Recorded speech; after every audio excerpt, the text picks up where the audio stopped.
Chapter 11, page 52. Stanley returned to his hole. It wasn't fair. Mr. Pendanski had even said his fossil was interesting. He slammed his shovel into the ground and pried up another piece of earth. After a while, he noticed X-Ray had come by and was watching him dig. "Hey, caveman, let me talk to you a second," X-Ray said. Stanley put down his shovel and stepped up out of his hole. "Say, listen," said X-Ray. "If you find something else, give it to me, okay?" Stanley wasn't sure what to say. X-Ray was clearly the leader of the group, and Stanley didn't want to get on his bad side. "You're new here, right?" said X-Ray. "I've been here for almost a year. Never found anything. You know, my eyesight's not so good. So no one knows this, but you know why my name's X-Ray?" Stanley shrugged one shoulder. "It's Pig Latin for Rex. That's all. I'm too blind to find anything." Stanley tried to remember how Pig Latin worked. "I mean," X-Ray went on, "why should you get a day off when you've only been here a couple days? If anyone gets a day off, it should be me. That's only fair, right?" "I guess," Stanley agreed. X-Ray smiled. "You're a good guy, caveman." Stanley picked up his shovel. The more he thought about it, the more he was glad that he agreed to let X-Ray have anything he might find. If he was going to survive at Camp Green Lake, it was far more important that X-Ray think he was a good guy than it was for him to get one day off. Besides, he didn't expect to find anything anyway. There probably wasn't anything of interest out there, and even if there was, he'd never been what you could call lucky. He slammed his blade into the ground, then dumped out another shovelful of dirt. It was a little surprising, he thought, that X-Ray was the leader of the group, since he obviously wasn't the biggest or the toughest. In fact, except for Zero, X-Ray was the smallest. Armpit was the biggest. Zigzag may have been taller than Armpit, but that was only because of his neck. Yet Armpit and all the others seemed to be willing to do whatever X-Ray asked of them. As Stanley dug up another shovelful of dirt, it occurred to him that Armpit wasn't the biggest. He, the caveman, was bigger. He was glad they called him caveman. It meant they actually accepted him as a member of the group. He would have been glad if they'd called him Barfbag. It was really quite remarkable to him. At school, bullies like Derek Dunn used to pick on him. Yet Derek would be scared senseless by any of the boys here.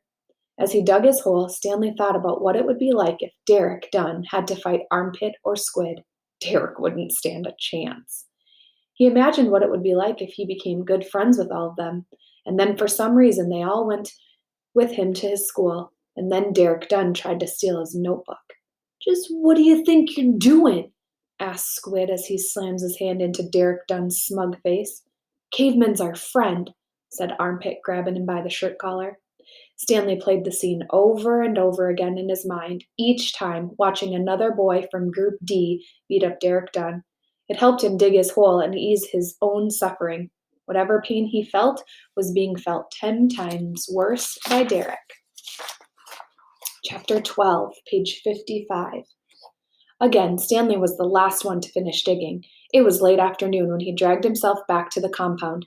This time he would have to accept he would have accepted a ride on the truck if it was offered. When he got to the tent, he found Mr. Pendanski and the other boys sitting in a circle on the ground. "Welcome, Stanley," said Mr. Pendanski. "Hey, caveman, you get your hole dug?" asked Magnet. He managed to nod. "You spit in it?" asked Squid. He nodded again.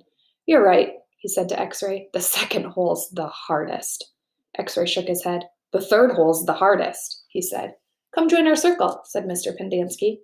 Stanley plopped down between Squid and Magnet. He needed to rest up before taking a shower. We've been discussing what we want to do with our lives," said Mr. Pendanski. "We're not going to be at Camp Green Lake forever. We need to prepare for the day we leave here and join the rest of society." "Hey, that's great, Mom," said Magnet. "They're going to finally let you out of here?" The other boys just laughed. "Okay, Jose," said Mr. Pendanski. "What do you want to do with your life?" "I don't know," said Magnet. "You need to think about that. It's important to have goals. Otherwise, you're going to end up right back in jail. What do you like to do?" "I don't know," said Magnet. You must like something," said Mr. Pendanski. I like animals, said Magnet. Good. Does anyone know of any jobs that involve animals? Veterinarian, said Armpit. That's right, said Mr. Pendanski. He could work in a zoo, said Zigzag. He belongs in the zoo, said Squid, and then he and X-Ray laughed.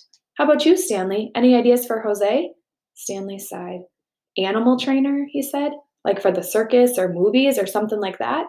Any of those jobs sound good to you, Jose? Asked Mr. Pendanski. Yeah, I like what Caveman said about training animals for movies.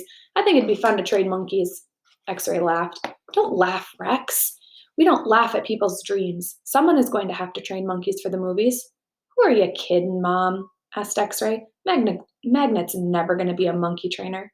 You don't know that. I'm not saying it's going to be easy. Nothing in life is easy, but that's no reason to give up. You'll be surprised what you can accomplish if you set your mind to it. After all, you only have one life, so you should try to make the most of it. Stanley tried to figure out what he'd say if Mr. Pendanski asked him what he wanted to do with his life. He used to think he wanted to work for the FBI, but this didn't seem the appropriate place to mention that. So far, you've all done a pretty good job at messing up your lives, said Mr. Pendanski. I know you think you're cool. He looked at Stanley. So you're caveman now, huh? You like digging holes, caveman? Stanley didn't know what to say. Well, let me tell you something, caveman. You are here on account of one person. If it wasn't for that one person, you wouldn't be here digging holes in the hot sun. You know who that person is? My no good, dirty, rotten, pig stealing great great grandfather. The other boys howled with laughter. Even Zero smiled. It was the first time Stanley had ever seen Zero smile. He usually had such an angry expression on his face. Now he had such a huge smile it almost seemed too big for his face, like the smile on a jack-o'-lantern. No, that person is you, Stanley. You're the reason you're here. You're responsible for yourself. You messed up your life, and it's up to you to fix it. No one else is going to do it for you, or any of you. Mr. Pendanski looked from one boy to another. You're all special in your own way. You've all got something to offer. You have to think about what you want to do, then do it. Even you, Zero. The smile was now gone from Zero's face. What do you think you want to do with your life? Mr. Pendanski asked him. Zero's mouth was shut tight, and he glared at Mr. Pendanski. His dark eyes seemed to expand. What about it, Zero? What do you like to do? I like to dig holes.